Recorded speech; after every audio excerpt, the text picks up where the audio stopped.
नमस्कार दोस्तों, स्वागत है आप सबों का बोस्टमी एजुकेशनल के नए वीडियो में। आज हम लोग सीखने जा रहे हैं emphatic with do does did के बारे में।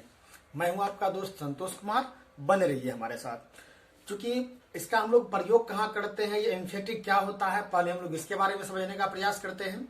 तो सबसे पहले हम लोग क्या देखते हैं, जब कभी हम लोग हिंदी भाषा हो या अंग्रेजी भाषा हो, किसी भी भाषा के अंतर्गत जब हम लोग किसी चीज की चर्चा करते हैं तो कई बार हमारे सामने इस तरह की स्थितियां आती है जब हम लोग कही गई बातों को कई बार हम लोग उसमें बल आदि दे करके उस बात को और अधिक से अधिक सत्य या फिर असत्य आदि दर्शाने का प्रयास करते हैं। जैसे मान लीजिए, अगर आपको पूछा जाए कि क्या आप रोज सवेरे उठते हैं, तो हाँ मैं उठता तो हूं। इसी प्रकार से क्या आप गाली देते हैं, नहीं मैं कभी नहीं गाली देता हूं। इस तरह से असंख्य प्रकार की स्थितियां आती है जबकि हम लोग किसी अमुक वाक्य पर कभी जोड़ आदि डालने के लिए या फिर किसी में सहमति आदि दर्शाने के लिए अमुक रूप से हम लोग इम्फेटिक का प्रयोग करते हैं। तो ये इम्फेटिक जो होते हैं, ये मूल रूप से इम्फेटिक का मतलब क्या होता है, तो इम्फेटिक का मतलब होता है जोरदार। और जिस वाक्य में हम लोग इसका प्रयोग कर देते हैं वह वाक्य भी अपने आप में एक जोरदार वाक्य बन जाता है। और वह जोरदार वाक्य का हम लोग प्रयोग क्यों करते हैं, तो जब हम लोग किसी दिनचर्या आदि के काम से अगर हम पूरी तरह से आश्वस्त होते हैं तो उसमें हम लोग हामी दर्शाने के लिए कई बार इसका प्रयोग करते हैं। और कई बार हम लोग क्या करते हैं, तो अपने किसी इस तरह के स्वभाव आदि को दर्शाने के लिए जो हम लोग निरंतर करते हैं या फिर यूं कह सकते हैं जरूर करते हैं, अवश्य करते हैं, इन सबों को दर्शाने के लिए इसका प्रयोग हम लोग अलग अलग समय अवधि में अलग अलग प्रकार से करते हैं। यह वीडियो आप लोगों के लिए बहुत ही उपयोगी सिद्ध होगा, बने रहिए हमारे साथ। हम क्या देखते हैं इसके अंतर्गत मूल रूप से 3 प्रकार के ही शब्द आते हैं, जिसमें कि पहले शब्द क्या होते हैं, डू, दूसरे शब्द होते हैं डज और तीसरा शब्द होता है डिड। जब हम लोग किसी वाक्य आदि में इसका प्रयोग कर देते हैं तो उस स्थिति में इसका मतलब क्या हो जाता है, तो जरूर, अवश्य या ही तो। अब देखते हैं ये किस तरह से स्थितियां आदि बनती है। अब इसका जो हम लोग प्रयोग करते हैं वह करते हैं सबसे पहले प्रेजेंट इंडेफिनिट में। प्रेजेंट इंडेफिनिट में हम जैसा कि जानते हैं प्रेजेंट इंडेफिनिट का जो सूत्र होता है वो क्या होता है, तो सब्जेक्ट प्लस इसमें वर्ब का पहला रूप या 5वां रूप आता है। जैसे मान लिया जाए यहाँ पर कि आई डू, मान लीजिए यहाँ पर आई रीड, यहाँ पर हमने एक साधारण सा वाक्य ले लिया, आई रीड मैं पढ़ता हूं। अब अगर देखा जाए यहाँ पर तो इसका इम्फेटिक क्या बन गया है, आई डू रीड। अब यहाँ पर थोड़ा सूत्र पर अगर ध्यान दिया जाए तो प्रेजेंट इंडेफिनिट का जब कभी आपको अगर इम्फेटिक बनाना है तो इस स्थिति में प्रेजेंट इंडेफिनिट का तो साधारण प्रकार के सूत्र होता ही है, इसमें आप बदलाव करके कुछ इस प्रकार से कर दे। सब्जेक्ट रखे, सब्जेक्ट के अनुसार से आप जानते हैं जो सब्जेक्ट हो सकते हैं वे एक वचन या बहुवचन के हो सकते हैं। यदि एक वचन का हो तो उसमें डज लगाइए, और अगर बहुवचन का हो तो उसमें डू लगाइए। और इसके बाद जो आने वाले वर्ब होंगे वे हमेशा ही वर्ब का पहला रूप होगा, और जो उसके बाद कंप्लीमेंट या ऑब्जेक्ट आदि होते हैं उसे रखिए। जैसा कि देख सकते हैं यहाँ पे आप, आई रीड मैं पढ़ता हूं, तो इसका मतलब ये हो गया मैं पढ़ता हूं, आई डू रीड। तो इसका मतलब ये हो गया कि मैं पढ़ता हूं या मैं जरूर पढ़ता हूं, मैं अवश्य पढ़ता हूं, मैं पढ़ता ही तो हूं। इसे आप लोगों को ये 3 तरह से ध्यान रखना है। फिर देखिए यहाँ पर इसे कई बार हम लोग सहमति आदि दर्शाने के लिए इसका प्रयोग करते हैं। जैसे में डू यू रीड, क्या आप पढ़ते हैं, यस आई डू। इसका मतलब ये हो गया कि आपको पूछा गया प्रश्न के रूप में क्या आप पढ़ते हैं, यस आई डू, तो हाँ मैं पढ़ता हूं, मैं पढ़ता ही तो हूं, मैं जरूर पढ़ता हूं, मैं अवश्य पढ़ता हूं। तो हम देख सकते हैं कि जो कही गई बातें हैं उसको हम लोग उस पर जोर आदि डालने के लिए हमने इसका प्रयोग किया है। फिर आगे बढ़ते हैं, डू यू डू दिस, क्या आपने इसे किया। मैं सॉरी चाहता हूं, प्रश्नवाचक वाक्य होना चाहिए था, चिन्ह होना चाहिए था। डू यू डू दिस, क्या आपने इसे किया, तो नो आई डोंट, नहीं मैंने इसे नहीं किया, या मैं इसे जरूर नहीं किया, अवश्य नहीं किया, और या फिर मैं नहीं ही तो किया हूं। ये सभी के बोध करवाएंगे। फिर आगे देखते हैं, यू प्ले क्रिकेट, क्या आप क्रिकेट खेलते हैं, यू डू प्ले क्रिकेट। अगर ये साधारण प्रकार का हो गया you play cricket, you do play cricket, तो यह बोध क्या करवाएगा कि आप क्रिकेट खेलते हैं, आप जरूर क्रिकेट खेलते हैं, या अवश्य आप क्रिकेट खेलते हैं। इसी प्रकार से डू यू प्ले, क्या आप खेलते हैं, yes I do.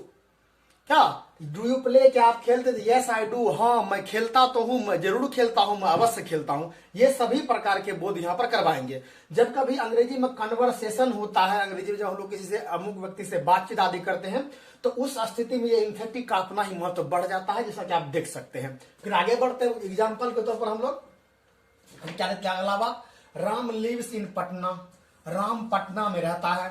Ram does live in Patna. यहां पर यह क्या बोध करवाएगा कि राम पटना में ही तो रहता है, राम पटना में अवश्य रहता है या राम पटना में जरूर रहता है। फिर आगे बढ़िए, डज सी लाफ, क्या वह हंसती है? Yes she does. इसका मतलब क्या हो जाएगा? डज सी लाफ, क्या वह हंसती है? Yes she does. तो हाँ वह हंसती है, वह जरूर हंसती है, वह हंसती तो है। इस तरह से ये बोध करवाएंगे। इस तरह से आप भी इसका प्रयोग कर सकते हैं। अगर इसमें ध्यान रखना चाहे तो हम लोग पहले से क्या पढ़ चुके हैं कि जब भी किसी कोई भी हम लोग वाक्य आदि बनाते हैं तो कर्ता के रूप में मूल रूप से आई वी यू, इसके बाद ही, सी, इट और दे आदि आते हैं। तो इसमें से आप सिर्फ ध्यान क्या रखें कि ही, सी और किसी का नाम हो, मान लीजिए राम, इसके साथ आप डज का प्रयोग करें। इसके बाद आई वी यू अन्य जितने ही प्रकार के आते हैं सबों के लिए आप आंख मूंद करके डू का प्रयोग करें। फिर आगे देखते हैं हम लोग, जब इसी प्रकार से क्या देखते हैं, डू डज का प्रयोग तो हम लोग प्रेजेंट में कर लेंगे। जब पास्ट में आते हैं तो ये क्या, पास्ट का जो साधारण प्रकार का फॉर्म होता है वह क्या होता है, तो subject plus V2 plus subject. इसमें हमेशा ये वर्ब का दूसरा रूप प्रयोग में आता है। इसका जब हम लोग बनाते हैं ये इम्फेटिक में, तो ये सब्जेक्ट के बाद ये डिड हो जाता है। और ध्यान क्या रखना है कि जब भी हम लोग इम्फेटिक बनाएंगे तो वर्ब का आपको हमेशा ही पहला रूप लेना है। अगर आप वर्ब के पहले रूप को नहीं लेंगे तो आपके द्वारा बनाए गए अमुक वाक्य जो होंगे वे गलत हो सकते हैं। देखते हैं यहां पर, जैसे में आई रोट यू, मैंने आपको लिखा, आई डिड रोट यू।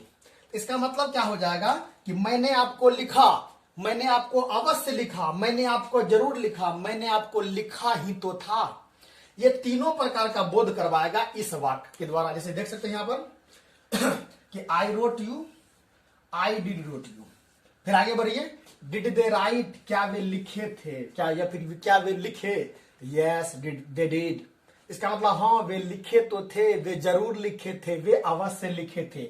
जैसे हम लोग आगे की ओर देखते थे, ठीक इसी प्रकार से अगर भूतकाल में कोई प्रश्न आदि किया जाए और प्रश्न में अगर हमें हामी दर्शानी हो, अगर हमें सहमति दर्शानी हो, तो इस प्रकार से इसका हम लोग प्रयोग कर सकते हैं। फिर आगे बढ़िए, राधा वेंट, राधा गई या फिर गई थी, Radha did went go, Radha did go. तो इसका क्या मतलब हो जाएगा, राधा अवश्य गई थी, राधा जरूर गई थी, राधा गई तो थी। ये सभी की सही बोध करवाएंगे। फिर आगे बढ़िए, डिड यू अब्यूज्ड, क्या तुम गाली देते थे? या फिर did you abused, sorry abused, हाँ ठीक है, डिड यू क्या तुम गाली देते थे? तो नो आई डिड नॉट, या फिर आई डिड नॉट। इसका क्या मतलब हो जाएगा, नहीं मैं नहीं देता था, मैं जरूर नहीं देता था, या फिर मैं अवश्य नहीं देता था। फिर आगे बढ़िए, हैव यू। फिर इसके बाद क्या देखते हैं, इस तरह से अन्य कोई भी स्थितियां हो जिसमें कि पास्ट टेंस हो, तो सीधा आप पास्ट टेंस पे आप ये सूत्र को अगर ध्यान में रखें तो आपको किसी भी प्रकार की परेशानियों का सामना नहीं करना पड़ेगा। जो नॉर्मल ये होता है इसे बदल करके आपको कुछ इस प्रकार से कर देना है।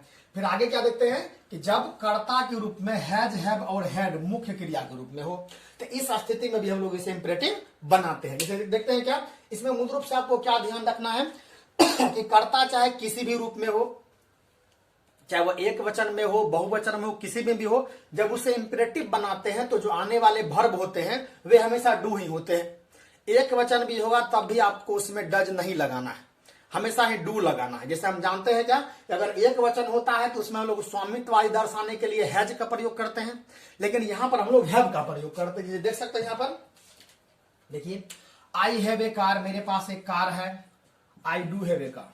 इसका मतलब यहां पर यह होगा कि मेरे पास कार तो है, मेरे पास जरूर कार है, मेरे पास अवश्य कार है।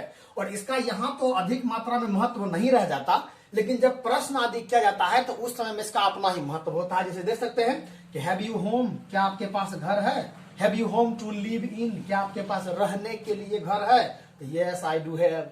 इसका यह मतलब हो जाएगा कि हाँ मेरे पास है, मेरे पास जरूर है, मेरे पास अवश्य है, मेरे पास घर है ही तो है, इस तरह से। फिर आगे बढ़िए, राम हैज मनी, राम के पास पैसे हैं, तो राम डू हैव मनी। इसका मतलब ये हो जाएगा कि राम के पास पैसे अवश्य हैं या राम के पास जरूर पैसे हैं, राम के पास पैसे ही तो हैं। फिर आगे बढ़िए, क्या देते हैं, हैज राम मनी, क्या राम के पास पैसे है? तो यस ही डू हैव। यहां देख सकते हैं यहां पर कर्ता के रूप में हम लोगों ने यहां पर प्रश्न करने के लिए हमने हैज का प्रयोग किया है और देख सकते हैं यहाँ पर हैज जो है मुख्य क्रिया के रूप में आया है, लेकिन जब हम लोग इसे इम्फेटिक के रूप में ले जाते हैं तब यहाँ पर क्या डू का प्रयोग हमने किया है।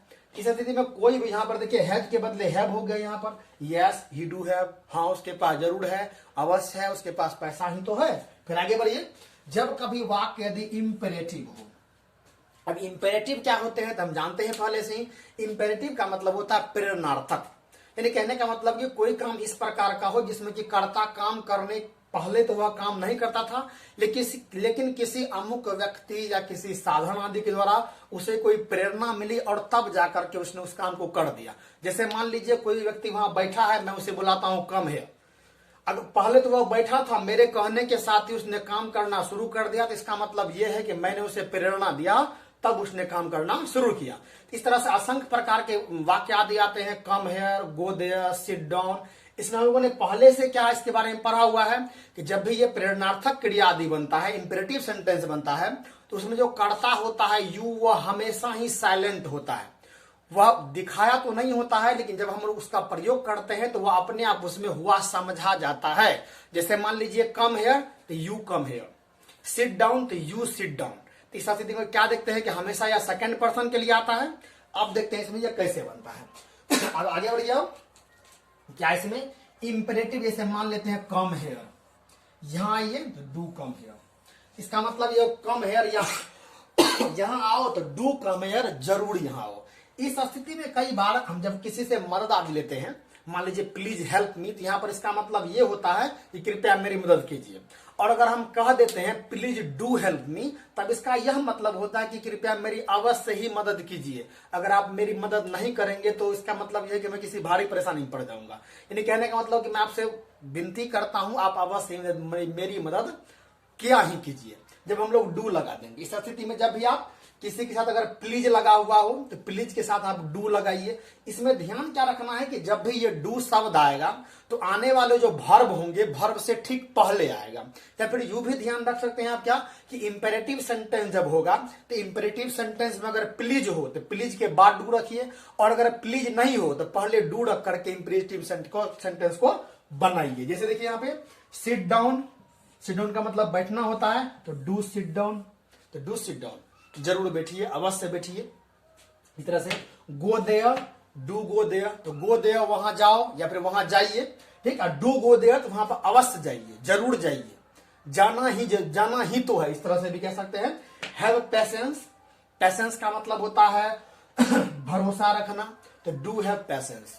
हैव पेशेंस तो भरोसा रखिए, डू हैव पेशेंस जरूर भरोसा रखिए, अवश्य भरोसा रखिए। इसी प्रकार से तो क्या देखते हैं हम लोग मूल रूप से ये डू जो इंपेरेटिव था, इसके द्वारा इसका मूल रूप से 3 था, डू, डज और डिड, और सबों का जो प्रयोग मूल रूप से होता है उसके बारे में हम लोगों ने सीख लिया है। आप जब भी इसका प्रयोग आदि करें, इसका बारी बारी से तीनों प्रकार से प्रयोग करें। कई बार आप कोई एक मूल वाक्य ले ले, उसे आप इंपेरेटिव में ले जाएं, और इसका सबसे अधिक मात्रा में इस तरह से आप प्रयोग करें जब जिससे कि आप इसे प्रश्न आदि के द्वारा उत्तर के रूप में कहें।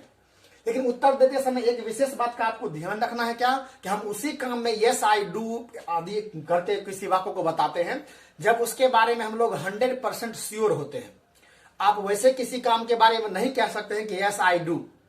अब जब जैसे मान लीजिए क्या कि do you brush your teeth daily, क्या आप अपने दांतों को प्रत्येक दिन ब्रश करते हैं? अगर आप करते हैं तो यस आई डू, लेकिन हाँ मैं करता तो हूं, मैं जरूर करता हूं, मैं या अवश्य करता हूं। आशा करता हूं यह वीडियो आप लोगों के लिए उपयोगी सिद्ध होगा। Thanks for watching.